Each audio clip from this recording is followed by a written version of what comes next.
അവരെ സംബന്ധിച്ച് അവർക്ക് സാരമായിട്ടുള്ള ബുദ്ധിമുട്ടുകളൊന്നുമില്ല. പൊതുവേ ഭ്രാന്താശുപത്രിയിൽ അല്ലെങ്കിൽ എന്തെങ്കിലും കൺസൾട്ടേഷന് വരുന്നവർ, കൗൺസിലിങ്ങിന് വരുന്നവർ കാര്യമല്ല, എന്തെങ്കിലും ഇത്തരത്തിലുള്ള രീതിയിൽ ട്രീറ്റ്മെൻറ്റ് എടുക്കുന്നവർ, കുറച്ചുകൂടി സൈക്യാട്രി ലെവലിലേക്ക് ട്രീറ്റ്മെൻറ്റ് പോകുന്നവരെ സംബന്ധിച്ച് അവർക്ക് പ്രത്യേകിച്ച് സാരമായ പ്രശ്നങ്ങളുള്ളതായിട്ട് അവർ മനസ്സിലാക്കണം എന്നില്ല.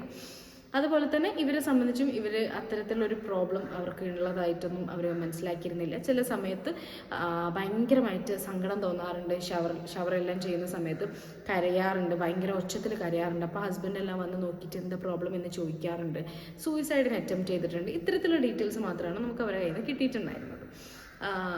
അവിടെ വന്ന സമയത്ത്, അതായത് അവിടെ ആക്കിപ്പോയത് അവരുടെ ഹസ്ബൻഡും 2 മക്കളുമാണെന്ന് പറഞ്ഞു.